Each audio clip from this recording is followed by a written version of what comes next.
Hi, my name is Ruby Marody, and I'm Max's mom. And I'm going to read The Juicebox Bully, Empowering Kids to Stand Up for Others. As Pete stood in front of his new class, Mr. Peltzer announced, "Let's welcome Pete to our team. Pete, you will be sitting behind Ralph." Settling into his seat, Pete pulled his hat over his head so that only his eyes could be seen. Turning around, Ralph warned him, "They don't allow hats in class here." "You're not my mother," snarled Pete. After giving an assignment, Mr. Peltzer walked around the class and quietly asked Pete to remove his hat. Once he walked away, Pete poked Ralph. "Thanks a lot," he growled. Later that day at recess, Pete didn't ask to join the soccer game. Instead, he watched. "Hi, Pete," Ralph said. "Do you want to get into the game?" "Not with those nerds," Pete replied. "I don't like those kids." "What do you want to do?" asked Ralph. Pete smiled spitefully. "Let's steal the ball. We're bigger than them. We can have our own game." "I don't think so," answered Ralph. "That's not how we do things around here."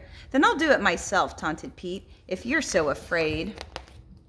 Pete ran over to the field and yelled, "Pass it to me!" When David passed the soccer ball, Pete grabbed it and ran off the field. "What's going on?" shouted David. Pete didn't answer. He ran faster and faster, then turned and waved the ball in the air. At first, the kids just stood there. Then they huddled together before walking over to Pete. Ruby and Lucy led the way. "I know you're new around here, but what are you doing?" asked Ruby.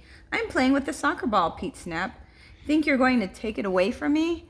Ruby didn't argue, nor did she threaten Pete. Instead, she softly but firmly explained, "It's your first day here, so there's no way you could know this. In Mr. Peltzer's class, we made a promise.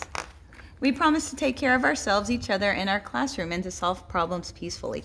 We promised that in this class, no one would stand by and accept bad behavior. When someone acts hurtfully, we all speak up. We want you to be a member of the class and to make the same promise." Dumb rules, dumb promises. Throwing the ball to the ground, Pete walked away.